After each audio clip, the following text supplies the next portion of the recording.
दोस्तों आज का हमारा टॉपिक है UP board solution class 12 physics chapter 5 चुंबकत्व एवं द्रव्य। तो दोस्तों आज के वीडियो में हम इस चैप्टर के परीक्षा उपयोगी प्रश्नोत्तरों को पढ़ रहे हैं, जो कि हमारा है अति लघुत्तरीय प्रश्न।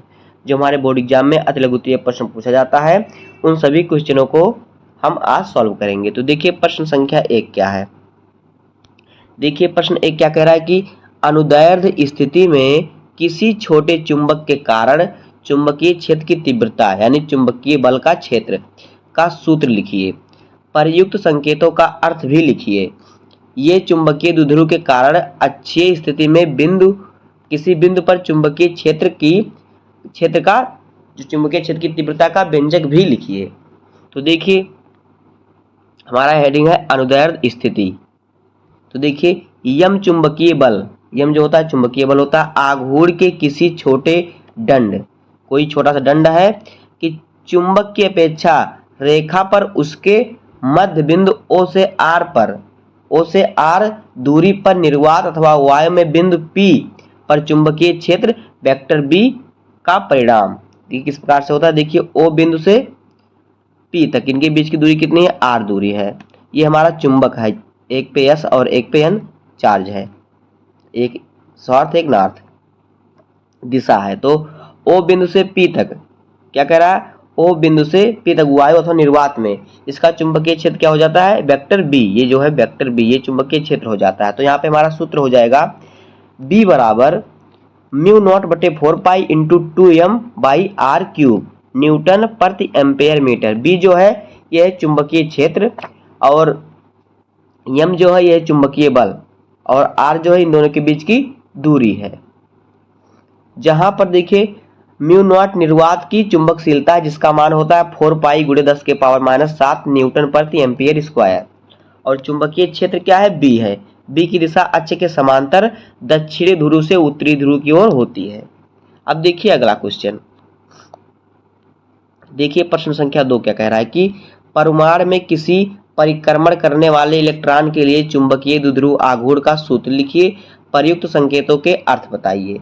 कह रहा है कि परमाणु में परिक्रमण, जो परिक्रमा करते हैं, करने वाले इलेक्ट्रॉन के लिए चुंबकीय द्विध्रुव आघूर्ण का सूत्र लिखिए।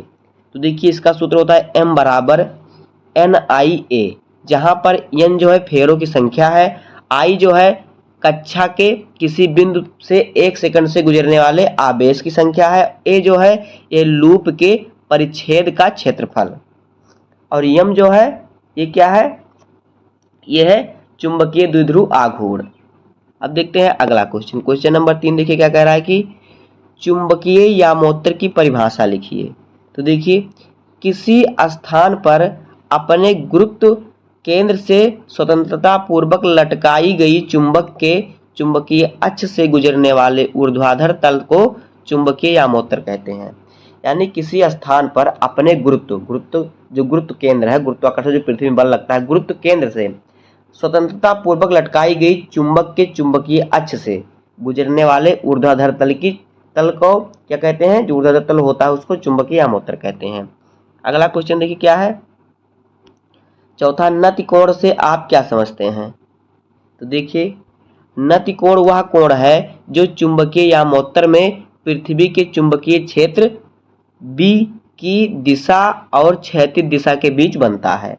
चुंबकीय क्षेत्र B और उसकी दिशा तथा क्षैतिज दिशा के बीच में बनता है।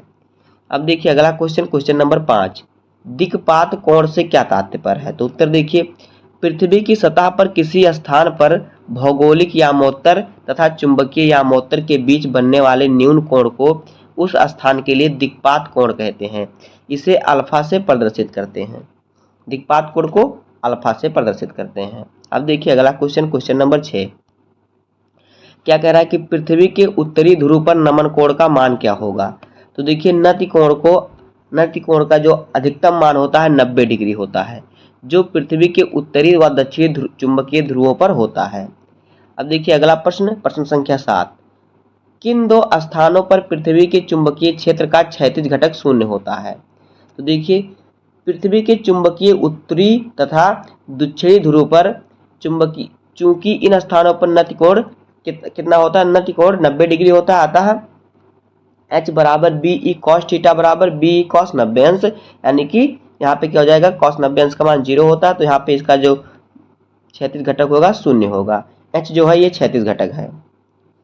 अब आगे देखिए अगला प्रश्न, प्रश्न संख्या 8 क्या कह रहा है कि किसी स्थान पर नतिकोण पृथ्वी के चुंबकीय क्षेत्र के क्षैतिज घटक तथा ऊर्ध्व घटक के बीच संबंध लिखिए, या फिर भू चुंबकत्व के अवयवों का आपस में संबंध लिखिए।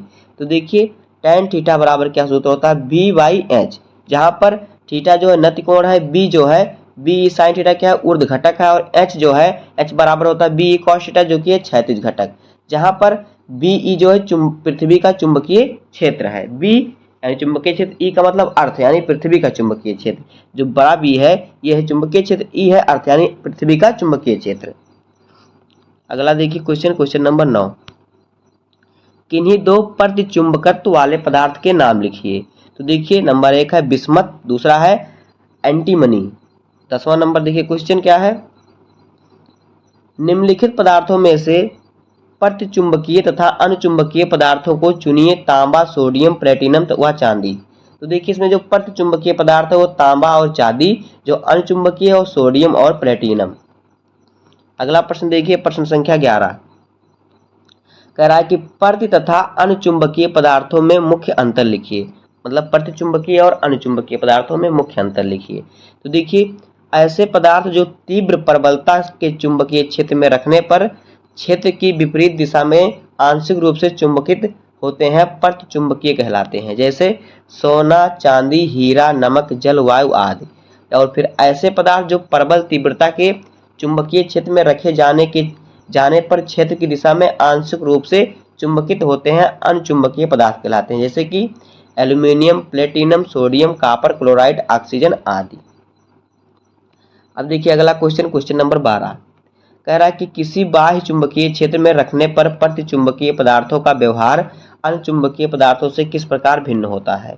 तो उत्तर देखिए, प्रतिचुंबकीय पदार्थों की छड़ों को शक्तिशाली चुंबक के ध्रुवों के बीच स्वतंत्रता पूर्वक लटकाने पर इनकी अक्ष मतलब की लंबाई इनकी अक्ष चुंबकीय क्षेत्र के लंबवत दिशा में होती है, जबकि अनुचुंबकीय पदार्थ की छड़ों को शक्तिशाली चुंबक के ध्रुवों के बीच स्वतंत्रता पूर्वक लटकाने पर इनकी अक्ष यानी लंबाई चुंबकीय क्षेत्र की दिशा में हो जाती है। तो प्रतिचुंबकीय का जो होता है वो चुंबकीय क्षेत्र के लंबवत दिशा में होती है, और जो अनुचुंबकीय होता है वो चुंबकीय क्षेत्र की दिशा में होती है। अब देखिए अगला क्वेश्चन नंबर 13 कह रहा है कि विद्युत चुंबक किसी अस्थायी चुंबक से किस प्रकार भिन्न होता है। तो उत्तर देखिए, वैद्युत चुंबक बनाने के लिए नर्म लोहे की एक सीधी छड़ अथवा घोड़े की नाल के आकार की छड़ पर किसी चालक पदार्थ के वैद्युत रोधी तार लपेटकर तार में धारा प्रवाहित की जाती है। धारा प्रवाहित करने पर प्रणालिका के भीतर चुंबकीय क्षेत्र स्थापित हो जाता है तथा छड़ के अंदर उपस्थित डोमेनों के घूर्णन द्वारा वह पूर्णतः चुंबकित हो जाता है। वैद्युत चुंबकों का उपयोग वैद्युत घंटी, ट्रांसफार्मर, वैद्युत मोटर, डायनमो आदि में किया जाता है, जबकि अस्थायी चुंबक बनाने के लिए स्टील का प्रयोग किया जाता है, क्योंकि स्टील की धारणशीलता नर्म लोहे से कम होती है, परंतु इसकी निग्राहिता नर्म लोहे की अपेक्षा बहुत अधिक होती है। स्टील का एक बार चुंबकन हो जाने पर सरलता से विचुंबन नहीं होता। तो बस दोस्तों इस प्रकार से हो जाएगा इस चैप्टर का अति लघु उत्तरीय प्रश्न। उम्मीद है कि आपको वीडियो पसंद आया होगा। अगर आपको वीडियो पसंद आया हो तो वीडियो को लाइक कर दीजिएगा, चैनल पर नए सब्सक्राइब कर दीजिए। मिलते हैं किसी नेक्स्ट वीडियो में, तब तक के लिए धन्यवाद। जय हिंद।